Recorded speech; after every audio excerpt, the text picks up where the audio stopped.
Okay, I'm using the principle I used to use cutting stones, was drill a line of holes and put wedges in there and pry it apart, except I don't have any wedges at the moment.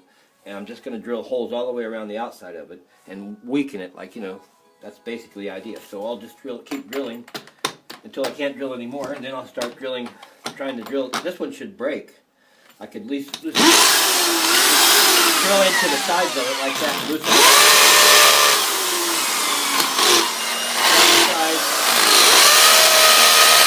Down the mortar.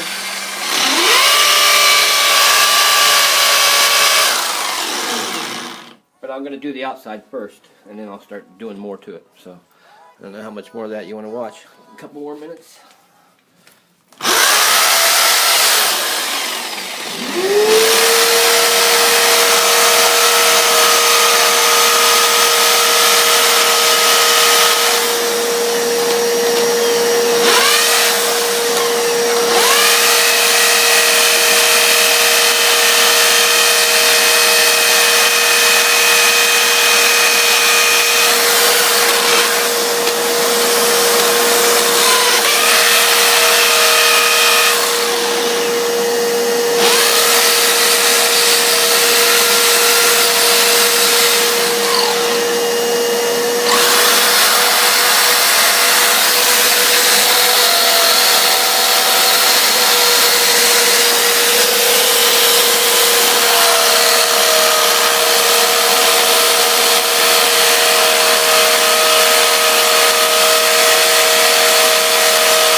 Okay, that suddenly got very hard to drill.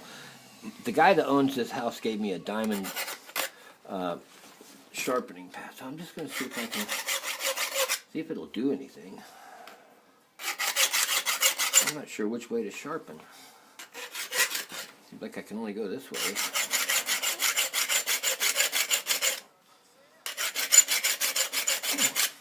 I thought I wanted to drill it for a little while and see how it's working. So it's working pretty. That looks like it's got a slight angle.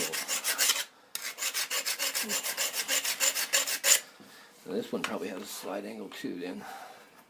I got the wrong glasses on for looking at that. I got these one single vision lens for looking at the computer, and it makes a world of difference in my old daughterage that I can see better. Getting some new teeth again here pretty soon. How exciting. I won't be so worried about showing my ugly mug with a whole bunch of teeth missing. So let's stick it back in there and see what happens.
slowed down for some reason there. I don't think it made any difference on that sharpening.